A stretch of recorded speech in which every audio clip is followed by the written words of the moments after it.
ఏబు గ్రంథము 40వ అధ్యాయము 8వ వచనం. తొందరగా. నీవు నా న్యాయమును బొత్తిగా కొట్టివేసేదవా? ఎవరెవరితో అంటున్నారమ్మా? ఏబుతో దేవుడు అంట. ఆ వచనం కూడా చదువు తల్లి.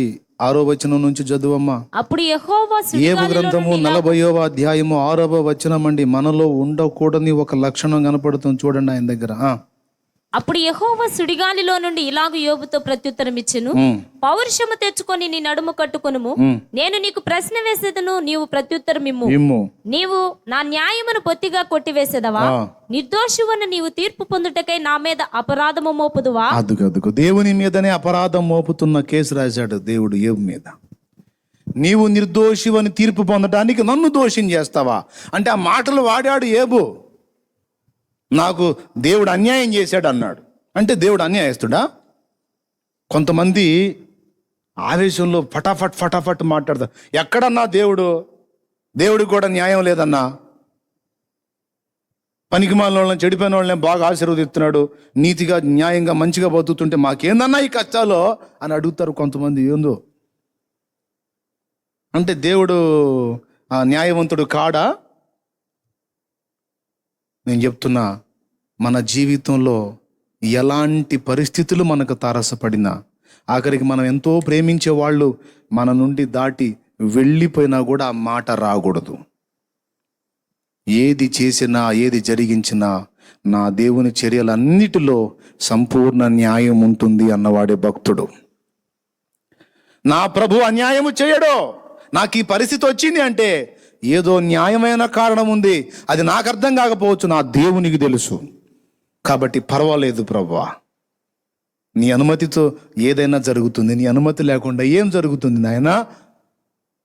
మరి నా జీవితం ఇలాగ అయింది, నా కుటుంబంలో ఇలాగ అయింది, నా పరిస్థితులు ఇలాగ వచ్చినాయంటే నీ అనుమతి లేకుండా జరుగుతుందా దేవా? ఏదో మొత్తానికి నాకు పాఠం కోసమో, లేకపోతే నా బ్రతుకును చూపి ఎదుటి వాళ్ళగా పాఠం కోసమో, మొత్తానికి ఏదో నీ చిత్త ప్రకారం జరిగిస్తున్నావయ్యా. ఒక్క మాట కూడా నిన్ను నేను తృణీకరించను ప్రభువా. ఒక్క మాట కూడా నీకు వ్యతిరేకంగా మాట్లాడనయ్యా. నీకే స్తోత్రమయ్యా. ఒక బిడ్డ నిద్రించుంటే ఆ తల్లి కన్నీళ్లతో ఉంది ఆ బిడ్డ దగ్గర. అన్యులు, ఆమె బంధువులు వచ్చి ఏం దేవుడో ఏం ప్రార్థనలో తెగ చేస్తారు, తెగ పోతారు. మరి ఏం చేశాడంట అని ఇక ఆ మాటలు ఈ మాటలు దేవుణ్ణి అంటున్నారు. అక్కడికి వచ్చి ఏం అంతసేటు యేసుప్రభు అని కొట్టుకున్నారు. మరి ఏం బతికిచ్చాడా ఏందో అని అంటే ఆమె ఏడిచేది. ఆ ఏడు పక్కన పెట్టేసి నోరు తెరిచి, ఇదిగో ఒక మాట చెప్తా వినండి, మీరు నన్ననండి, నా బిడ్డననండి, కానీ నా దేవుణ్ణి అంటే మాత్రం నేను ఊరుకున్నది. నా దేవుడు ఈ బిడ్డని తీసుకున్నాడు అంటే ఏదో న్యాయమైన కారణం ఉండే ఉంటుంది. అది మీకు అర్థం కాదు, నాకు అర్థం కాదు. నా దేవుణ్ణి తృణీకరించకూడదు, ఆయన తేలిగ్గా మాట్లాడకూడదు. నాకు లేని ఫీలింగ్ మీకెందుకు? దేవుడు తీసుకున్నాడు, ఏదో శరీర అనుబంధాన్ని బట్టి నేను దుఃఖపడుతున్నా. ఇంతకంటే ఉన్నతమైన మహిమగల ఆ ఆనందకరమైన ఆ మహోన్నతమైన స్థలంలోకి నా బిడ్డ వెళ్ళాడు. నా పూర్వీకుల్ని వాడు కలుసుకున్నాడు, శ్రేష్ఠ భక్తుల్ని వాడు కలుసుకున్నాడు. ఆ మహిమ ప్రపంచంలో తిరుగుతున్నాడు వాడు ఎంజాయ్గా. కాబట్టి నేను అది చూస్తున్నాను. ఏదో భౌతికంగా ఎడమైనందుకు ఈ శరీర బంధాన్ని బట్టి కొంచెం దుఃఖపడుతున్నాను, అంతేగాని నాకే ఫీలింగ్ లేదు. నేను చచ్చినా మీరు అనొద్దు ఆ మాట. నా దేవుని చిత్తం లేకుండా ఏది జరగదు. ఇది అనుమతించాడు అంటే ఏదో న్యాయమైన కారణం ఉంది అన్నది నేను నిన్న చెవులారా. సిగ్గుపడ్డా, అబ్బా అంత విశ్వాసం నా దగ్గర ఉందా? దేవుని న్యాయాన్ని అంతగా గౌరవించే తత్వం నా దగ్గర ఉందా అన్న క్వశ్చన్ నాకు వచ్చింది ఆ క్షణాన. ఈరోజు చిన్న చిన్న ఇబ్బందులు జరిగితే, చిన్న చిన్న సమస్యలు వస్తే, చిన్న చిన్న శోధనలు వస్తే, చిన్న చిన్న అనుకునే జరగకపోతే ఏం చేశాడన్నా, ఏందోలేనా, దేవుడు కూడా న్యాయం లేదు. పెద్ద న్యాయవంతుడు మాట్లాడతాడు, పెద్ద న్యాయవంతురాలు మాట్లాడేది ఏమని, దేవుడు కూడా న్యాయం లేదంట, అన్యాయం చేస్తాడంట. ఇట్లాంటి పిచ్చి మాటలు మనం ఎన్నడూ కూడా మాట్లాడి దేవుణ్ణి నేరస్తునిగా చేయకూడదు, దేవుని దోషిగా మాట్లాడకూడదు. ఏబులో ఉన్నది ఆ లక్షణం గుర్తుపెట్టాడు. ఈ లక్షణాలన్నీ సైతానికి చెప్పలా, సైతానికి బట్టి ఇలా ఇవన్నీ నీ దగ్గర ఉన్నాయి కదా, ఇవన్నీ నేను క్లీన్ చేసి నిన్ను ఆశీర్వదిస్తానని ఉతుకుడు సెక్షన్ పెట్టి ఈ పైచం అంతా విర్రగొట్టి చివరికి దేవుణ్ణి నేను దోషి అన్నాను, అయ్యో చీచీ చీచీ చీ ఎంత తప్పు చేశాను అని నన్ను నేను అసహ్యించుకుంటున్నాను అన్నాడు. తన మీద తనకే అసహ్యం వేసింది. ఎందుకు ఎందుకు ఎందుకు అసహ్యం కలిగింది? దేవుణ్ణి నిందించానేంటి, నేను సర్వశక్తుణ్ణి నిందించానేంటి, న్యాయవంతుణ్ణి, నీతి న్యాయములు తన సింహాసనములకు ఆధారములుగా చేసుకున్న వాణిని నిందించి తినేమిటి అని పశ్చాత్తాపడి తను అసహించుకొని బూడిదలోను ధూళిలోను పడి పశ్చాత్తాపడుతున్నాను అన్నాడు. పశ్చాత్తాపడేది ఎవరయ్యా? తప్పు చేసినోడా చేయనోడా? పాపం చేసినోడా చేయనోడా? ఇప్పుడు ఒప్పుకున్నాడు, చూసావా? అలాగా ఒప్పిస్తాడండి దేవుడు. ఈ మూడు లక్షణాలు మనలో బయటకు కనపడకుండా ఉంటాయి. వాటిని విరగొట్టి శుద్ధి చేసే పని మనలో ముఖ్యంగా దేవుడు చేస్తూ ఉంటాడు. ఈ మూడు మన దగ్గర ఉంటాయి. కొన్నిసార్లు మనం చేసిన విచిత్ర ప్రార్థనలకు విచిత్రమైన జవాబులు ఇస్తే మళ్ళీ మనమే ఏడుపు.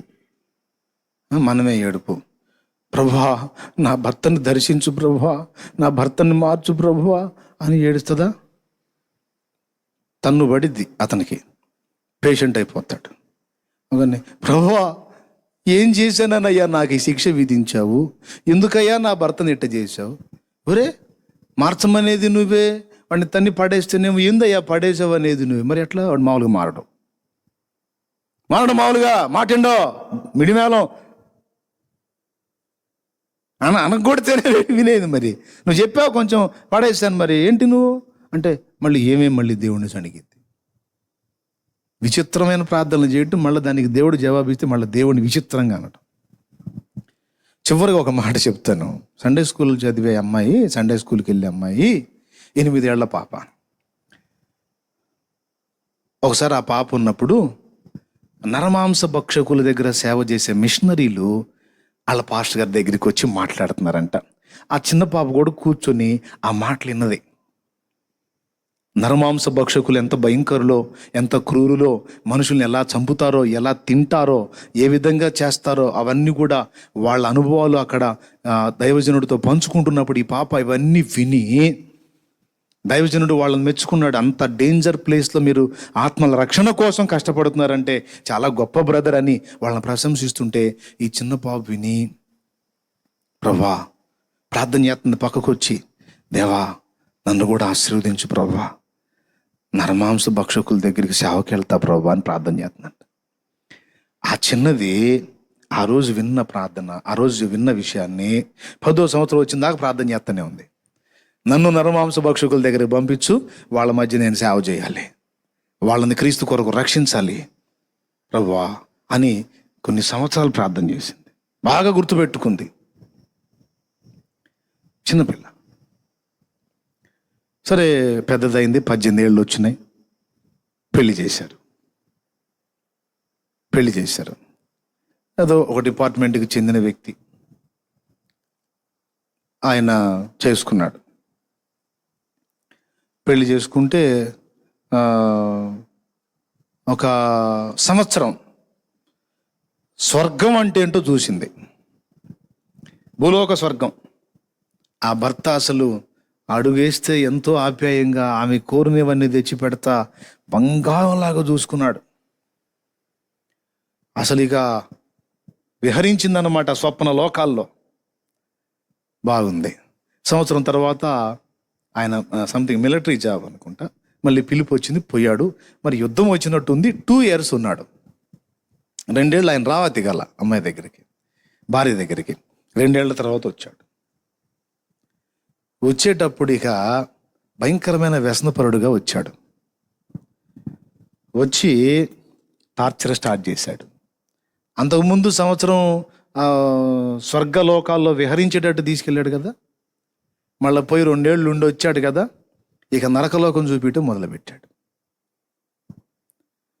ఇక రోజు హింసే, రోజు టార్చరే, రోజు వేదనే. ఇక తట్టుకోలేక ఒకరోజు కూర్చొని, దేవా నా అలాంటిది బతికొనటం అవసరం అంటావా? అసలు నువ్వు నా ప్రార్థన వింటున్నావా? అయ్యా మంచి జీవిత భాగస్వామిని ఇచ్చావని ఆనందపడితే ఈ దుర్మార్గుడిని ఇచ్చావిందయ్యా. ఎంత నరకం పెడుతున్నాడో నన్ను ప్రభువా, ఎందుకయ్యా నాకు ఇట్లాంటి శిక్ష వేశావు, ఎందుకయ్యా నాకు ఈ గతి చేశావని బోర్ నేర్చి నువ్వు నాతో మాట్లాడితే సరే, లేకపోతే లేదని కూర్చుందంట. అప్పుడు దేవుడు దర్శనం ఆమెతో మాట్లాడాడు. ఏమని మాట్లాడాడంటే, ఏమిటమ్మా ప్రార్థనకు జవాబిస్తే అలా మాట్లాడుతున్నావు అన్నాడు.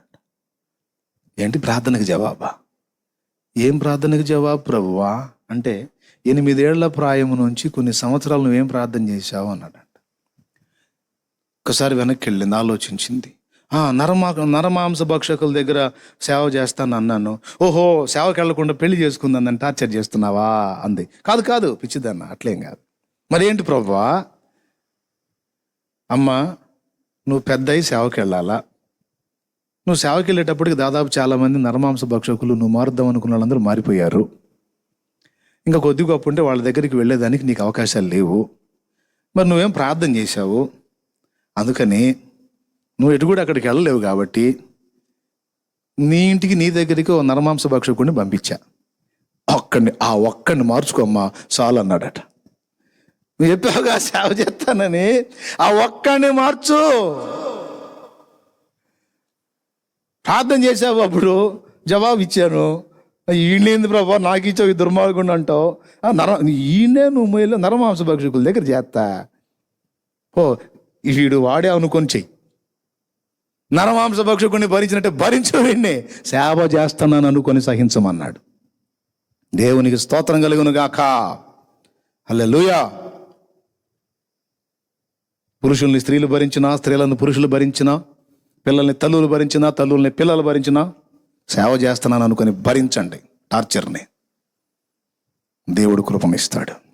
అంతేగాని దేవుడిని నిందించొద్దు. ఏ సన్నివేశంలో ఏ విధంగా కూడా ప్రభువుని తోలనాడొద్దు. ఆయన సకల చర్యలలో సంపూర్ణ న్యాయం ఉంటుంది. నమ్మదగినవాడు.